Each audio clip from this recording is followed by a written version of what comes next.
லாஸ்டா போட்டிருந்த வீடியோவோட பார்ட் 2 வீடியோ தான் இது. கோவிலுக்கு போயிட்டு வரும்போது பாத்தீங்கன்னா ஒரு நல்ல ஸ்பாட்டா பார்த்து காரை வந்து பார்க் பண்ணிட்டோம். வீட்ல இருந்து வரும்போது லஞ்ச் எல்லாமே வந்து ப்ரிப்பேர் பண்ணிட்டு வந்துட்டோம். இந்த இடமும் பார்க்க ரொம்ப அமைதியா சூப்பரா இருந்தது. சரி இங்கே சாப்பிடலாம்னு சொல்லிட்டு காரை நிறுத்திட்டு வீட்ல இருந்து வரும்போதே தயிர் சாதம் தக்காளி சாதம் செஞ்சு கொண்டு வந்துட்டோம். கூட சைடிஷ்க்கு வந்து மாங்காய் அப்புறம் சிப்ஸ் எல்லாம் வாங்கியிருந்தோம். சாப்பிட்டு இருக்கும்போது மேடம் சைட்ல பாட்டு வேற பாடிட்டு இருந்தாங்க.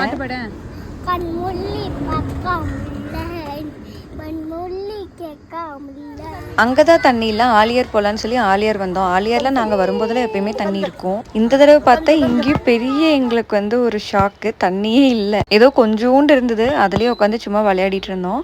அங்க வந்து பாருங்களேன், இவ என்னை வம்பிழுத்துட்டே தான் இருக்கா. அவ்வளவு நேரம் நல்ல வெயில் அடிச்சிட்டு இருந்துச்சு. கரெக்டா நாங்க ஆலியார் போனதும் வெயிலே காணோம். கொஞ்ச நேரம் தான் விளையாடுற மாதிரி இருந்தது, குளிர ஆரம்பிச்சிருச்சு. அதனால திருப்பி வந்துட்டோம். இவ்வளவு தூரம் வந்துட்டு மாசாணியம்மன் கோவில் போகாம வர முடியுமா? அப்படியே நாங்க அங்கிருந்து கிளம்பி கோவிலுக்கு வந்து போயிட்டோம். கோவிலையும் கூட்டம் கம்மியா தான் இருந்தது. அப்படியே சாமி கும்பிட்டு வீட்டுக்கு வந்து கிளம்பிட்டோம். போற வழியில ஒரு கடைக்கு போயிட்டு எல்லாரும் டீ குடிச்சாங்க. நாங்க காளானும் கோபி ரைஸும் வாங்கியிருந்தோம். வாங்கி சாப்பிட்டுட்டு அப்புறம் வீட்டுக்கு வந்து வந்தாச்சு. இந்த வீடியோட முடிஞ்சது. இதே மாதிரி வேற ஒரு வீடியோல இருந்து பாக்குறதுக்கும் டாடா பாய்.